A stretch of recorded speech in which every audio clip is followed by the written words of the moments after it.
Ini mengenai proses perpindahan penduduk dari luar Asia Tenggara yang masuk nanti ke dalam kawasan ini. Itu ada dalam beberapa gelombang ya.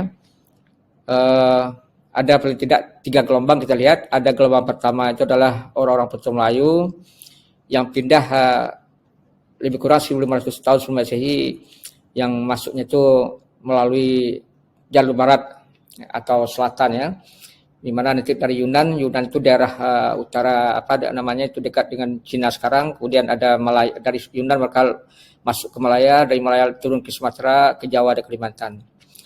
Nah, ini jalur barat. Kemudian jalur timurnya itu melalui utara, itu Formosa ya. Jadi jalur utara itu setelah dari Yunan maka ke Vietnam, melalui laut kemudian ke Filipina, Sulawesi, Irian, dan masuk ke kawasan Indonesia sendiri. Dan mereka bawa kebudayaan Neolitikum. Neolitikum ini adalah kebudayaan pertanian ya, zaman batu muda. Kemudian ada gelombang kedua, Detro Melayu Tua. Ini lebih kurang 500 tahun sebelum Masehi. Gelombang ini juga diperkirakan datang dari Formosa, dari Taiwan. Jadi diduga dari Taiwan juga, kemudian dari Taiwan turun ke Filipina, Borneo, dan menyebar ke kawasan Asia Tenggara lainnya. Jadi berarti mereka diperkirakan masuk dari kawasan Indonesia bagian timur.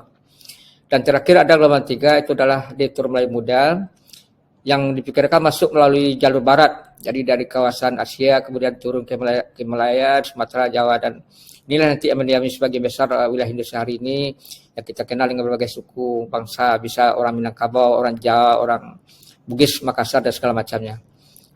Ini peradaban kuno. Jadi kalau kita bicara tentang peradaban kuno di Asia Tenggara, kita akan menemukan beberapa hal yang menarik ya.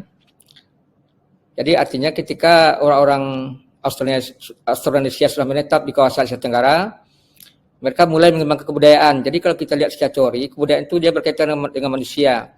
Tanpa ada manusia tidak ada kebudayaan. Karena manusia lah yang menciptakan kebudayaan. Dan manusia selalu hidup dalam kehidupannya itu menciptakan kebudayaan, mulai dari yang sederhana sampai kepada yang kompleks. Dan kita melihat di Asia Tenggara ini, peradaban itu, kebudayaan itu sudah mulai dibentuk abad ke-5 sebelum Masehi hingga abad ke-2, yang kita kenal dengan kebudayaan Dongson ya. Jadi kebudayaan Dongson ini berasal dari kebudayaan Cina bagian selatan, di pegunungan Dongson ya. Kemudian kebudayaan ini turun ke bagian kawasan Asia Tenggara, yang sebetulnya kebudayaan Dongson ini nanti ada peninggalan utama itu adalah kebudayaan Perunggu ya. Jadi kebudayaan Perunggu. Jadi kebudayaan Perunggu Asia Tenggara ini adalah pengaruh dari kebudayaan Dongson yang menyebar di seluruh kawasan, ada di Filipina, ada di Malaysia, dan juga ada di Indonesia sendiri. Sehingga kita melihat ada peninggalan Perunggu yang salah satunya nanti yang terkenal itulah Moko ya, yang berada di kawasan Indonesia bagian timur di NTT. Kemudian ini sebagai bentuk peninggalan lebih nyata, nanti ini ada gambar-gambar yang kita lihat ya, Nekara ya. Nekara ini sebetulnya sebetulnya alat-alat yang digunakan untuk upacara-upacara di masa lalu ya. Jadi artinya ini sebuah alat kebudayaan yang diperjualbelikan bernilai ekonomis. Ada di Indonesia, ada di Filipina, ada di Indochina, dan ada di Malaysia sendiri, Thailand juga ada. Sehingga kebudayaan Nekara ini dianggap sebagai kebudayaan Asia Tenggara yang sangat dominan. Di samping adanya Nekara sebagai peninggalan utama di masa ini, ada juga kita mengenal kapak corong yang juga terbuat dari perunggu. Jadi sama halnya dengan Nekara, kapak corong juga terbuat dari perunggu, dan ini digunakan sebagai alat-alat pertanian. Beda dengan Nekara ya. Nekara memang dia digunakan untuk upacara-upacara termasuk upacara agama. Kemudian kapak corong ini khusus untuk pertanian. Karena ini sudah zaman Neolitikum ya. Terima kasih atas perhatiannya. Saya akhiri dulu dengan Assalamualaikum warahmatullahi wabarakatuh.